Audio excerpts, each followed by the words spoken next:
Merci. Rojava. Mes amis, j'ai honte et je suis en colère. Je suis en colère parce que ce qui se passe en ce moment, c'était pas une surprise. Erdogan, il avait dit tout ce qu'il allait faire. C'était écrit, il avait annoncé, on l'a laissé faire. On est en train de se battre et de se mobiliser pour que ça s'arrête le plus vite possible, mais il n'y aurait pas dû y avoir un seul mort au Rojava. Il aurait dû être arrêté avant. On a les moyens de faire pression. On avait les moyens, les États-Unis qui sortiraient, mais la France, l'Europe, d'autres, d'empêcher ça, de faire une vraie zone d'exclusion aérienne et d'empêcher l'armée qui s'est préparée pendant des semaines de venir. Il avait déjà fait à Afrin. Et on l'a laissé faire. Et il recommence. Et pour combien de temps? Et que font les gouvernements? Pourquoi est-ce qu'on attend? Pourquoi est-ce qu'on laisse des morts venir? Moi, je veux bien qu'on dise que le principal argument pour que les gouvernements européens interviennent, c'est parce qu'il y a des djihadistes de Daesh qui sont prisonniers là-bas. Mais j'espère bien que même s'il n'y avait pas de prisonniers de Daesh là-bas, on interviendrait pour sauver les Kurdes du Rojava.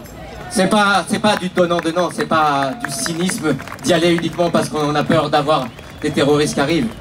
On doit ça, la protection à tous les peuples, et on doit cette protection au peuple kurde qui en a déjà tellement souffert et qui a déjà tellement pris à la place des autres et pour lui-même.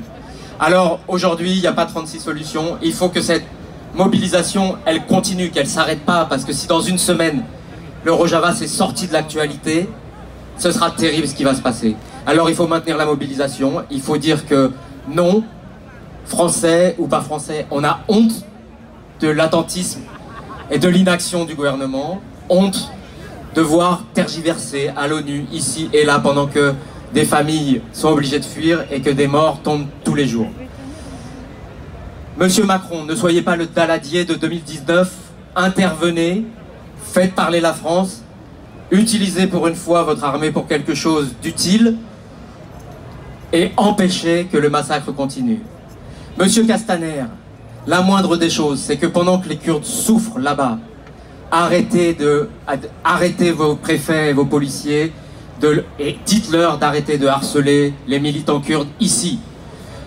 Franchement, c'est vraiment horrible. On n'a pas le droit de continuer à emmerder, excusez-moi du mot, systématiquement, tous les jours, harceler des gens qui sont en train d'essayer de se battre pour leurs frères qui sont en train de mourir. Ça, franchement, il faut que ça arrête. Il faut qu'on sorte une bonne fois pour toutes le PKK de la liste des organisations terroristes, parce que c'est aussi ça qui permet et qui légitime ce qui se passe là, mais ce qui se passe aussi en Turquie.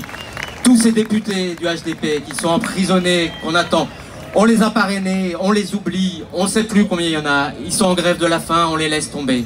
Et pendant ce temps-là, on harcèle les militants ici, on envahit les locaux et on met en garde à vue, on interpelle et ça continue. Alors stop! Les Kurdes sont nos alliés, les Kurdes sont nos amis, les Kurdes sont nos frères, on n'a pas le droit de les laisser tomber, on doit les aider. Cette mobilisation, il faut qu'elle continue, toujours plus fort, qu'on trouve tous les moyens d'action et de mobilisation pour ne pas laisser retomber et obliger nos gouvernements à faire quelque chose et à protéger nos amis et nos frères. Merci d'être là, on est très nombreux. Bon courage à vous, courage à tous ceux qui sont là-bas, courage à ceux qui sont ici. On est avec vous. Merci.